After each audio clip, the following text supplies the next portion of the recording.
Et on regarde tout de suite ces Market Movers Europe avec Antoine Fraisse-Soulier, analyste de marché. Et Antoine, on commence par le CAC qui hier a dépassé les 6000 points. Voilà, c'est vrai qu'on l'attendait depuis un petit moment, ces 6000 points, et finalement on l'a touché en séance hier.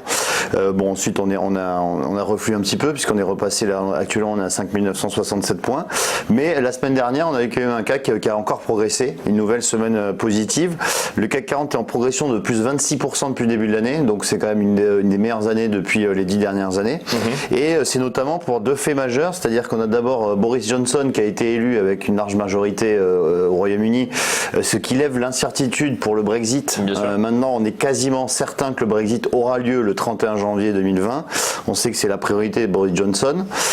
Et il y a eu également, du côté de la guerre commerciale entre la Chine et les États-Unis, un accord de phase 1 qui a été trouvé, qui a été signé entre la Chine et les États-Unis, et donc qui permet de lever les taxes douanières sur les produits importés chinois.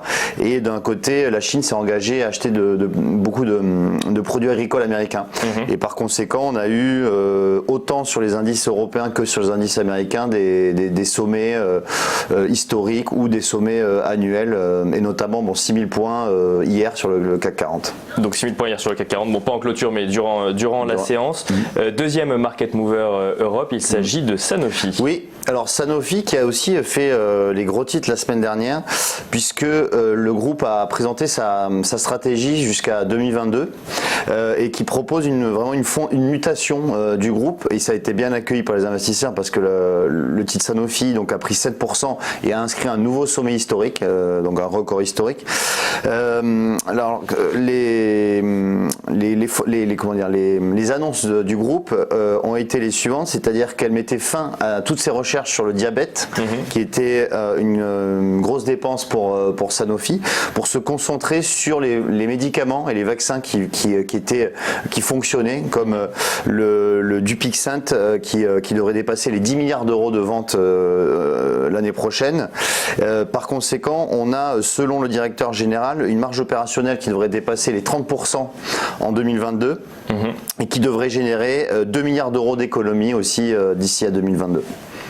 Et alors, troisième Market Mover qui n'est pas un Market Mover Europe mais aux États-Unis, il s'agit de Aramco. Oui, alors précisément, même c'est en Arabie Saoudite, parce qu'effectivement le titre qui a eu son introduction en bourse la semaine dernière a été introduite à la bourse de Riyad, et on va dire que ça s'est plutôt bien passé, puisque lors de la première cotation, Aramco a progressé de plus de 10%.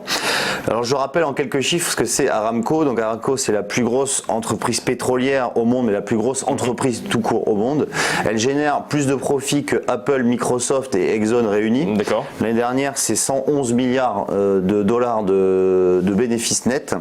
Il faut savoir également que Aramco détient les droits exclusifs d'exploitation du pétrole en Arabie Saoudite, ce qui est à peu près, elle produit à peu près 10 millions de barils par jour, à un coût de 2,80$ le baril. Sachant qu'aujourd'hui on est à peu près à 65$ le baril, vous voyez à peu près le bénéfice qu'elle peut faire.